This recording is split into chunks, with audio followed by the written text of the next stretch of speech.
Ramesh told me something very strange. Ramesh बहुत आश्चर्य से बोलता है। Maya 7 added almost every Sunday he carries 2 lunches to Mr. Nath room and the same man is with him each time।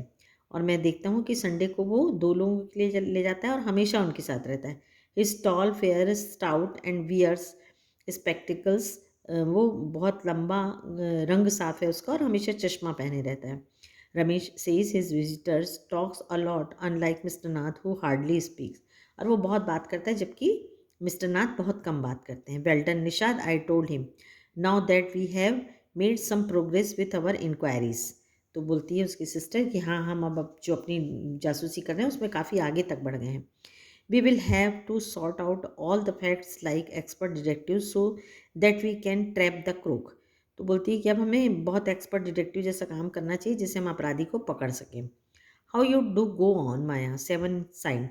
How can you possibly imagine he is a crook, he looks so ordinary. तुम ये कैसे कह सकती हो कि वो crook है, वो तो बहुत ऑर्डनरी दिखता है। Criminals can look quite ordinary smarty. तो अपने भाई से कहती है कि क्रिमिनल भी साधारण दिख सकते हैं।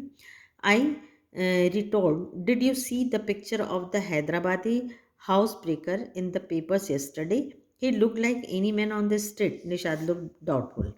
तो बोलती है कि कल तुमने हैदराबाद के एक न्यूज़ को नहीं पढ़ा जिसमें जो क्रिमिनल था वो बहुत सिंपल मैन जैसा दिख रहा था। The monsoon broke the next day, dark clouds accompanied by blinding flashes and of lightning and roaring roars of thunder burst with all their fury, flooding the streets with a heavy downpour. School was to have reopened after the summer holidays, but no traffic could move through the flooded roads, and there was an unexpected holiday। तो summer के बाद school reopen होने वाले रहते हैं लेकिन उस दिन बहुत हैवी रेन होती है, फ्लड आ जाता है, बाढ़ आ जाती है, इसलिए स्कूल नहीं खुल पाते हैं। I thought I will spend the time usefully. I sat at my desk in our bedroom with a sheet of paper before me. तो बोलता है कि ये जो छुट्टी है उसको हम बहुत अच्छे से यूज़ कर सकते हैं। अब मैं अपने बेडरूम में टेबल के पास एक पेपर लेके बैठूंगा और बाकायदा उसको अच्छे से डिटेक्ट करूंगा कि क्या हुआ था। Wrote in a large black letter, sketching a crook, expert detective Nishad and Maya Pandit by appointment to the whole world। अब वो अपने आप को डिटेक्टिव साबित कर देते हैं और लिखते हैं कि किसी को भी यदि अपॉइंटमेंट लेना है पूरी दुनिया में तो वो हमसे ले सकता है, दोनों से। Then I began writing about half an hour later. आधे घंटे बाद I turn toward 7 who was lying on his tummy, chin cupped in his palms, reading comics. अब वो देखती है कि बड़ा अपने गालों पे हाथ रख के और पेट के बल लेट कर कॉमिक्स पढ़ रहा है, बुक पढ़ रहा है, story book. Want to hear what I have written, तुम जानना चाहते हो मैंने क्या लिखा है। आई आस्क्ड, वो उससे पूछती है। He looked up questioningly. I have listened all the facts we know about Mr. Nath which might help us to trap him, I said want to hear। 7 nodded। अब मैंने वह सब चीज़ें लिखा है जो उसको उसके बारे में मैं जानता हूँ। Fact number 1, I read this name is mister Nath, we must discover his first name. उनका नाम मिस्टर नाथ है।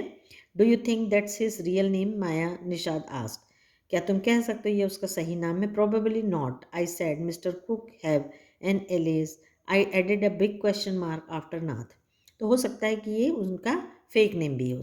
Fact number 2, I read on the tenants at Shankar house say he is mad, strange and unfriendly. और दूसरी बात यह है कि जो वहाँ रहते हैं वो किसी से वहाँ मिलते जुलते नहीं हैं, बिल्कुल फ्रेंडली नहीं है। Number 3, he doesn't talk to anyone and is mannerless. वो किसी से भी बात नहीं करते हैं। But he did talk to us, my and mamma says he is very polite.